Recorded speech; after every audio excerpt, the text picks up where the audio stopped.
صاحبي لك الحبيب فنانك أشرا جابوتي. السلام عليكم ورحمة الله وبركاته.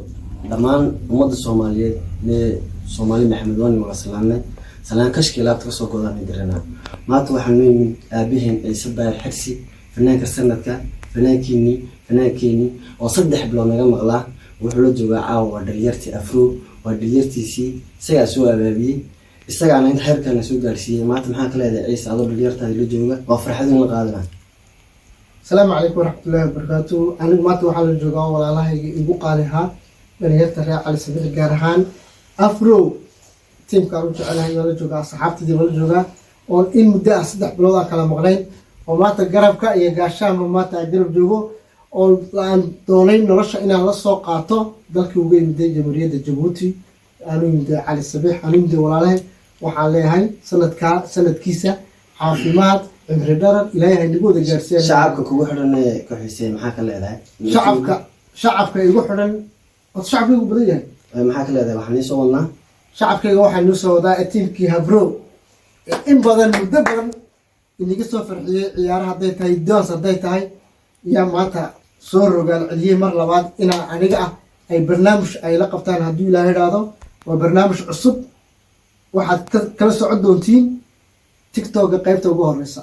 insha Allah. إيه صاحبي لك الحبيب فنانك أشرا جابوتي.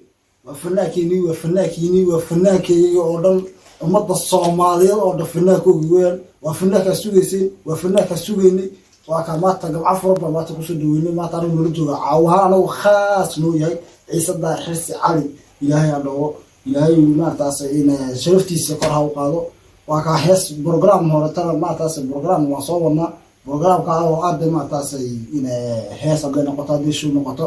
laakiin programka baartigiisa u hore waxa kala socodsiin TikTok. السلام عليكم والله دماتا شعورتي أوصل قوي كرايو waxaan la joogo finaankeena Asdaar Xirsaali oo fursad u haysanay waqti la qaadano taaka suku wallahi di alxamdulillah fanaanku de niga maqluumin maqayn waxa uu niga maqayn marka waxa ku wada Soomaaliyeed waa fanaan Soomaaliyeed oo maanta shacbiyadu u haysta waa in xilligiisa maanta waxaana gacmo faran inaan meel kaste masrax kaste meel kaste ku soo dhaweynaa Asdaar Xirsi waxaan naga mudayahay afrahaan iyo bulshahaanba waxaan la soo beefini ama garab joognaa shacabka ku garab joogaan rajulka ku garab joogaan umada Soomaaliyeed ku garab joogaan annada waxa ku qancinay ka sugayay Keep going. diyaar umada sida loo qanciyo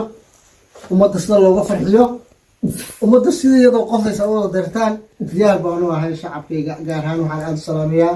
Jamhuuriyadda Djibouti meel kasta ay joogaan.